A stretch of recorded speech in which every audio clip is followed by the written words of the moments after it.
Une tendance dans la société, on accompagne la citoyenneté des habitants d'une façon générale, mais on s'aperçoit que côté de la jeunesse, on est encore un petit peu à l'écart sur cette posture, comme si on la traitait différemment. Alors une formation comme celle qu'on a lancée, c'est se dire que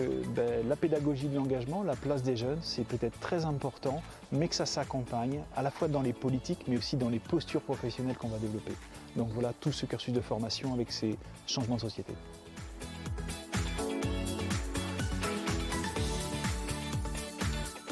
Ce que cette formation a changé dans ma pratique professionnelle, c'est la notion d'aller vers. Aujourd'hui, en tant que responsable de structure jeunesse, l'une des missions que je défends, c'est d'aller à la rencontre des jeunes les plus éloignés de notre structure d'accueil. La formation développement du pouvoir d'agir, elle a changé ma posture professionnelle, notamment sur le lâcher-prise et sur le fait que les jeunes franchissent la porte plus facilement et aujourd'hui vont pouvoir mener plus d'actions parce que nous sommes plus disponibles et moins sur nos activités au sein du CSC.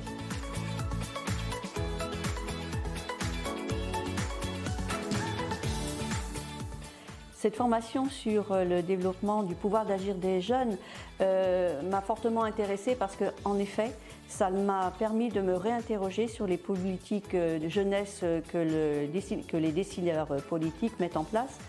et de prendre conscience que les jeunes ont toute leur place dans la co-construction des politiques jeunesse et que c'est à nous justement de changer un petit peu notre paradigme pour leur donner cette place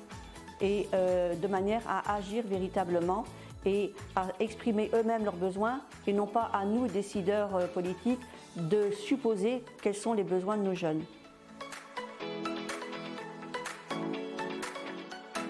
Les retours de cette formation sont très positifs, notamment le fait qu'elle soit réalisée en binôme élus et animateurs jeunesse. Ça permet vraiment de travailler en collectif la manière de développer le pouvoir d'agir des jeunes sur leur territoire. Je pense que c'est une démarche très intéressante et même innovante qui s'inscrit sur un territoire, donc qui implique l'ensemble des acteurs d'un territoire concerné par l'animation jeunesse et qui doit permettre d'enrichir l'animation jeunesse au travers du développement du pouvoir d'agir des jeunes. Une perception extrêmement positive et encourageante et qui m'amène à dire qu'il faut donner une suite à cette formation et peut-être instaurer un nouveau cadre de travail plus innovant, mais à l'image de celle qui a été la mise autour de la table de tous ces intervenants, de tous ces acteurs autour de la jeunesse. Et puis de ne pas oublier de mettre le jeune aussi au centre de la discussion et de lui donner cette parole et de recueillir sa parole. C'est quand même le pouvoir d'agir des jeunes qu'on recherche in fine. Donc c'est important de pouvoir se donner les moyens de reproduire ces temps de travail ensemble.